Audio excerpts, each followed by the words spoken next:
Сезонът на бурите сребърни отминава. Изплисква морето последната топла вълна.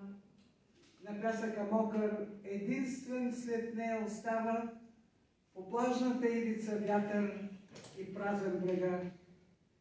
Лияни от сол залюляват прегракнали птици.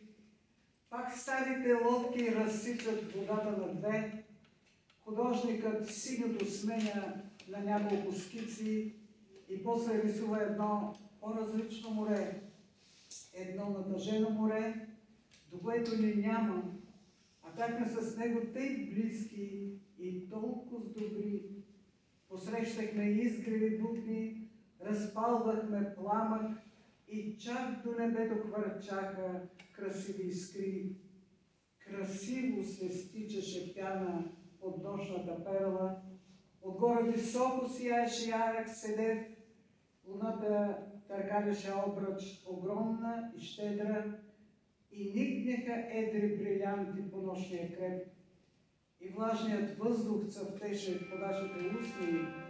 Не знаехме, нищо не помнихме за есента, но август замина, а тя над простора се спусна и грабна ни в своята обител от пъстри листа. Ела, примири се, мирише на хлад и горчиво, но в нас ще усетиш, че нещо зелено гори, че нещо размеква душата и нещо звънливо изпълва сезона с онези последни вълни.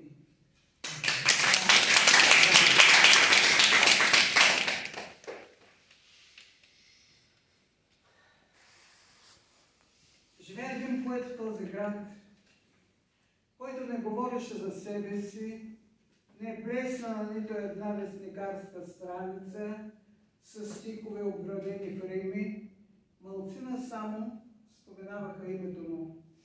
Та именно той се отиде. Мъкнеше на гърба си протрите лек, торбичка с макарони и боб, мрежа с пресен лапът.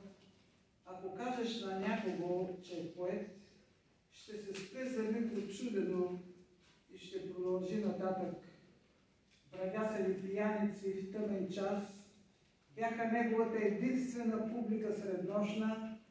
Тогава изправен и с твърд глас, той рецитираше гръмко и мощно, зовеше бури и стихии, думите му се назабиваха като гневни ножове. Никой не плака за него светуй, никой никога не узна кой е, но стиховете му останаха да трептят звездната памет на града античен. И не е важно сега за света, мразен ли бе или обича. Браво!